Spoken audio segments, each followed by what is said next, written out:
আর যে লাইনগুলোতে ভোল্টেজ চলে সেখানে নেগেটিভের অস্তিত্ব থাকে।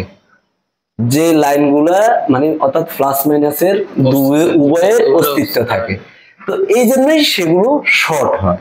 ঠিক আছে, আমার শর্ট হওয়ার শর্ত হচ্ছে কি, একটা গ্রাউন্ড লাগবে। আমি যদি এখানে স্পার্কিং করতে হয়, প্লাস এবং মাইনাস একসাথে করলে স্পার্ক হবে, শর্ট হবে। ঠিক আছে, স্পার্ক হবে অথবা শর্ট হবে।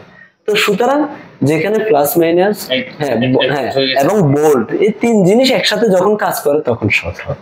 ঠিক আছে, আর আমাদের যে কোনো চিপ বা আইসি গুলা কখনোই ভোল্ট ছাড়া চলতে পারে না, ওরা নিজে নিজে জেনারেট হতে পারে না। তো আমার আইসি যদি জেনারেট হইতে হয় তাহলে ভোল্টের প্রয়োজন, সুনির্দিষ্ট অ্যাম্পিয়ারের প্রয়োজন। তো ভোল্টেজ এবং কারেন্ট এই দুইটা চলতে গেলে আমার দরকার হয় কি, একটা একটা ডিসি ভোল্টের দরকার। তো ওই ডিসি ভোল্টটা যখন ডিসি ভোল্টটা তো প্রত্যেকটার গোড়ায় গোড়ায় একটা একটা করে তার মেরে দিলে হবে না। তো এগুলো তো যেহেতু আমাদের একটা পিসিবি ইউজ হয়েছে, হ্যাঁ, প্রিন্টেড সার্কিট। ঠিক আছে, এখন আমার এই ডিসি ভোল্টেজটুকু যখন আপনার চলমান থাকে তখন আমার এই কম্পোনেন্ট গুলা রইল, এই কম্পোনেন্ট গুলার নেগেটিভ এবং পজিটিভ, হ্যাঁ, প্লাস এবং মাইনাস নিয়ে কাজ করে থাকে, শর্ট হওয়ার সম্ভাবনা থাকে। এখানে বিদ্যুতের ঘাটতি পড়তে পারে, লিকেজ হইতে পারে। এই পাঁচটা সরাসরি শর্ট হইল না, কিন্তু লিকেজ হয়ে যেখানে 2 ভোল্ট যাওয়ার কথা সেখানে ধরেন 1 ভোল্ট যাচ্ছে লিকেজের কারণে। ওই লিকেজ দিয়ে এটা কি হচ্ছে, মানে আমার ড্রেনিং হয়ে যাচ্ছে, আমার ভোল্ট গুলা ড্রেনিং বলতে কি, ড্রেন করে অন্যদিকে শেষ হয়ে যাচ্ছে, অথবা ফার্স্টটা নিজে হিট হয়ে আমার অ্যাম্পিয়ারটুকু কারেন্টটুকু খরচ হয়ে যাচ্ছে। তো আচ্ছা, এখন আমার কথা হচ্ছে এই যে ধরেন ভোল্টেজ, আমরা সব সময় আগে সর্বপ্রথম ক্যাপাসিটর মাপবো। আমরা ক্যাপাসিটর কোথায় থেকে মাপি, কি রেঞ্জে রাখবো মাল্টিমিটারের? Diode range. আপনারা ভুলে গেলে তো হবে না, আপনারা এই জিনিসগুলো মনে রাখতে হবে। ঠিক আছে, আমার এই মনে রাখার জন্য সবচেয়ে বেটার হচ্ছে, আমি চাই যে আপনারা এই জিনিসগুলা বারবার আপনাদের ক্লাস নেওয়া সম্ভব হয় না, যাই হোক।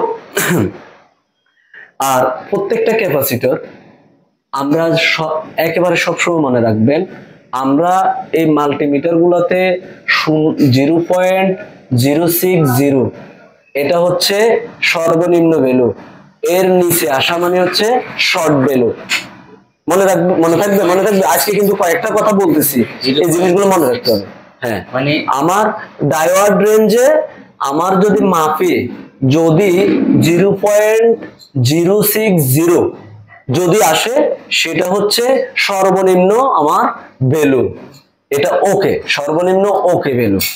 আর সর্বোচ্চ ভ্যালু আমার 2000-এর অধিক হতে পারে।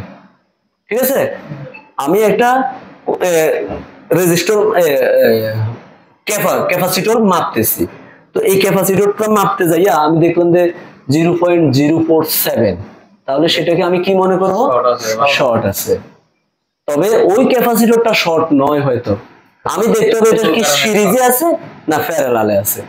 সিরিজ প্যারালালের ক্লাসটা আমি আজকে নিছি, আপনাদেরকে আমি আগামীকাল এই সিরিজ প্যারালাল কি এবং এই সিরিজে যদি শর্ট থাকে কি হয়, প্যারালালে শর্ট থাকলে কি হবে। ঠিক আছে, আর সিরিজের যদি কোনো আপনার কোনো একটা সিরিজ হইতে হলে অথবা প্যারালাল হইতে হলে একাধিক কম্পোনেন্ট লাগবে সিরিজ করতে হলে, নাকি একটা দিয়ে কোনো সিরিজ করা যায়? ইলেকট্রিক ম্যান, আপনি বলুন, একটা জিনিস দিয়ে একটা শুধু লাইট এটা সিরিজ হইতে পারবে? হবে না, 2টা বা 3টা লাগবে। হ্যাঁ, এটা হচ্ছে সিরিজ এবং প্যারালালের প্রথম শর্ত। তো যেহেতু আমরা সিরিজ, আমাদের এই মাদারবোর্ড একটা কথা আছে, যদি সে ধরুন আপনার 3টা সিরিজে মানে 3টা কম্পোনেন্ট লাগে, হ্যাঁ, তো একই মানে যদি সে একটা কম্পোনেন্ট লাগাতে পারে তাহলে কিন্তু এটা হবে। হ্যাঁ এখন যদি সে এখানে দেখা যাচ্ছে তিনটা মিলে একই মান, মানে তিনটা মিলে একই মান।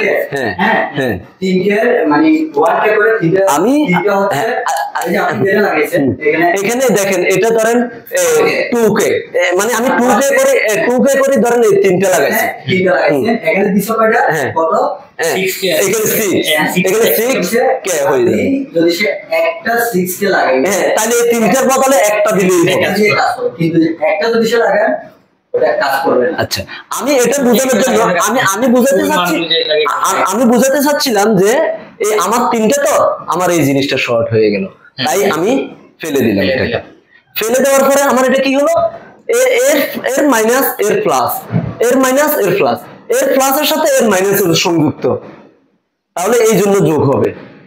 আর যখন আমি এটা ফেলে দিলাম তখন এটা ডিসকানেক্ট হয়ে গেল, এই প্লাসটা পাচ্ছে না ওই দিক থেকে আর এই মাইনাসটা পাচ্ছে না এই দিক থেকে, তাহলে কি করতে হবে, এটা হচ্ছে আপনার এটার মধ্যে প্লাস মাইনাস। ও ভালো ইলেকট্রিক ম্যান, ঠিক আছে, অনেক বছর যাবত ধরে উনি ইলেকট্রিকের এই ক্যাপাসিটর ডায়োড গুলার কাজ করে, যদিও মোবাইলের গুলা একটু ডিজিটাল, ওনাদের এগুলা অ্যানালগ সিস্টেম, ঠিক আছে। মোবাইলের ক্যাপাসিটর আর যেটা আছে আমি বলি, মোবাইলের ক্যাপাসিটর ইলেকট্রনিক্স এর ক্যাপাসিটরের মাঝে পার্থক্য আছে।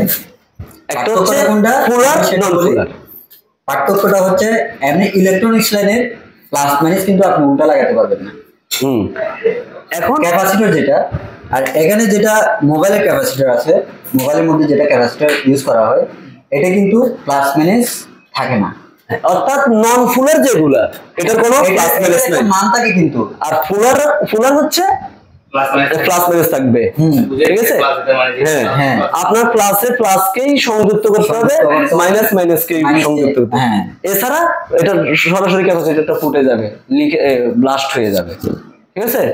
আচ্ছা যাই হোক, তাহলে আমরা ফাস গুলা চিনতে হবে।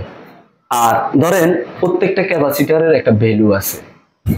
আপনি এই আমার মাথার উপরে যে সিলিং ফ্যানটা আছে এটা একটা নন ফুলার ক্যাপাসিটর আছে, প্লাস মাইনাস আছে না, এটার মধ্যে বস এটার মধ্যে প্লাস মাইনাস নাই, দুই ধরনের ইউজ হয়। হ্যাঁ দুই ধরনের ইউজ হয়। এখন আমার কথা হচ্ছে এই ক্যাপাসিটরটা যদি কোনো একটা নির্দিষ্ট পরিমাণ ভ্যালু থাকে না, আচ্ছা যাই হোক, এটা দুই ধরনের হয় অথবা এক ধরনের হয়, এটা ভ্যালু আছে, হ্যাঁ একটা ভ্যালু আছে।